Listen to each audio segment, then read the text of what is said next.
Hola a todos.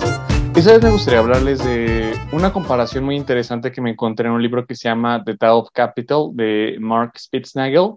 Es una comparación que tanto este autor como el legendario libertario Ron Paul hacen con respecto a cómo es que la economía es similar a un sistema natural, a un organismo que busca la homeostasis, este equilibrio homeostático, y que debe dejarse a su suerte para que este equilibrio homeostático sea conseguido en búsqueda de la continuidad del sistema, ¿no? Ron Paul, en la introducción que hace en el prólogo que escribe para este libro de The Tao of Capital, precisamente, no sé si muchos o algunos de ustedes sabían que Ron Paul, aparte de ser libertario, congresista, él es por profesión, por formación, es un doctor, es un médico. Él menciona que parte del juramento hipocrático que haces de no dañar a tus pacientes, etcétera, está diseñado también para entender que muchas veces como médico, el papel de un médico no siempre requiere prescribir cosas, no siempre requiere prescribir medicamentos, tratamientos, porque a veces hay lesiones o hay situaciones en las cuales la capacidad del cuerpo de regularse, la capacidad de búsqueda de homeostasis de cada organismo, es suficiente para que el cuerpo pues sane, y el intervenir con alguna medicina o algún tratamiento puede incluso resultar contraproducente, puede ser dañino para la persona. Entonces, Ron Paul hace la comparación de que la economía, tal como un cuerpo humano, tal como un ser vivo, tiene mecanismos construidos dentro de sí mismos que emergieron pues como parte del orden espontáneo que dio lugar al mercado, que permiten la regulación de la economía de tal forma que siempre se consigue el equilibrio homeostático que consigue la continuidad del organismo del sistema.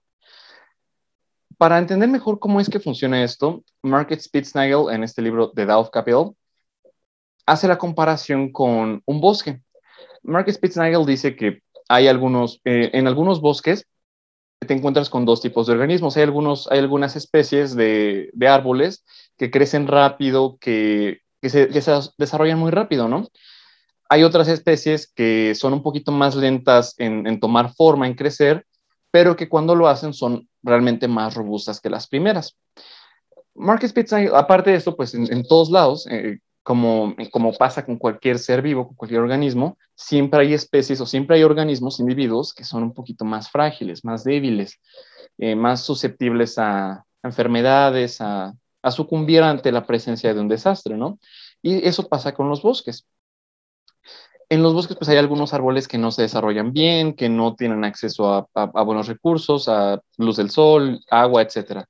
Y esto hace que cuando pasa algún tipo de, sobre todo incendios, y los bosques son naturalmente pronos a incendios, eh, estos árboles sean los primeros en quemarse, en desaparecer.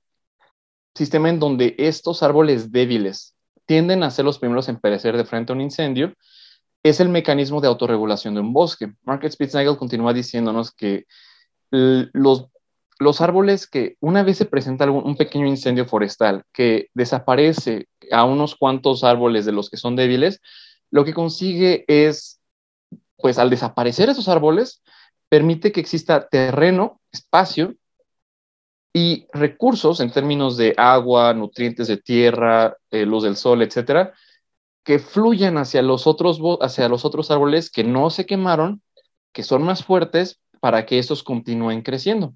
Es un arreglo que va de la mano con lo que Nassim Nicholas Taleb dice en su libro de antifragilidad, Antifragility.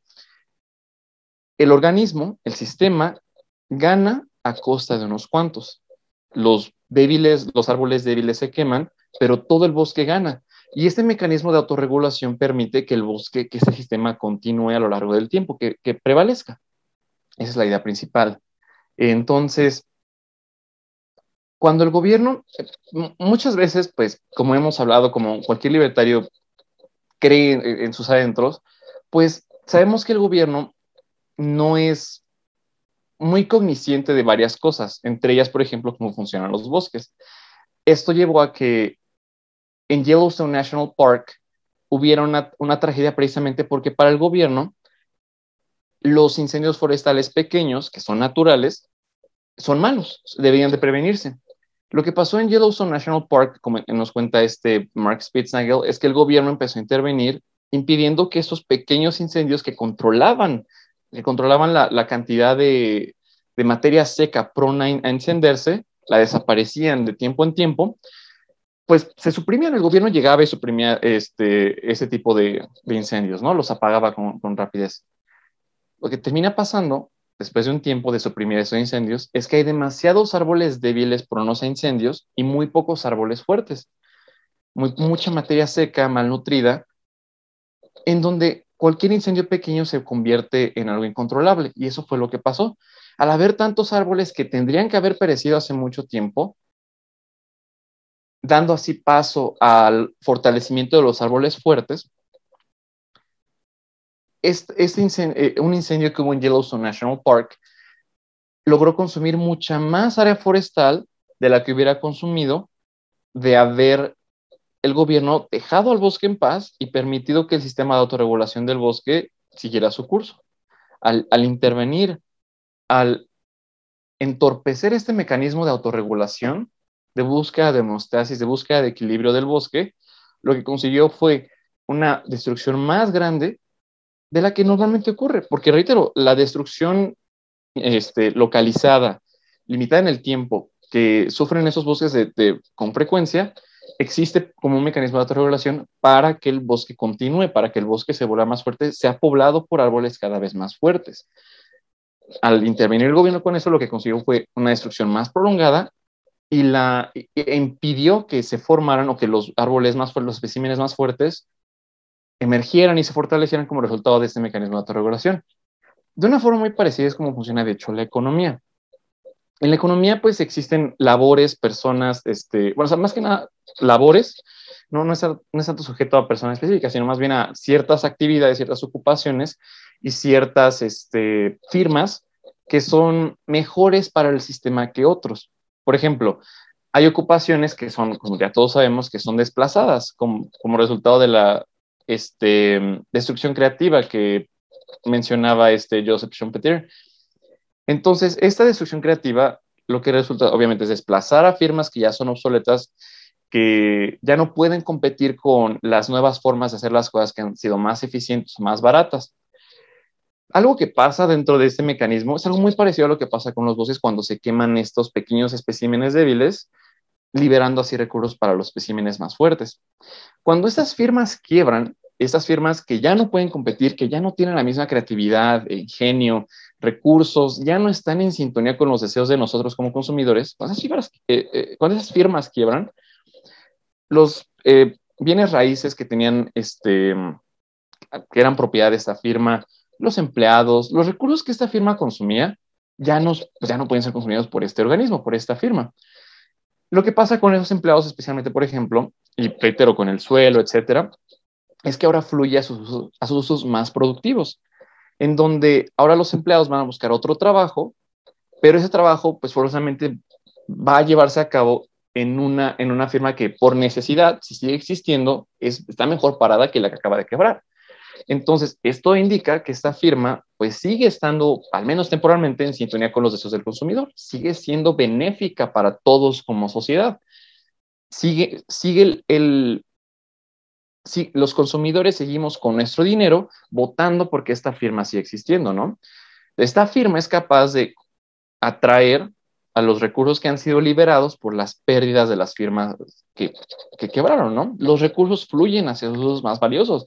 Lo mismo pasa con algunas ocupaciones, dejando de lado como las firmas como tal, sino algunas ocupaciones que se empiezan a volver obsoletas. Por ejemplo, yo me acuerdo cuando estaba muy chico, de repente era común que si estabas hojeando una revista veías algún anuncio de una agencia de viajes.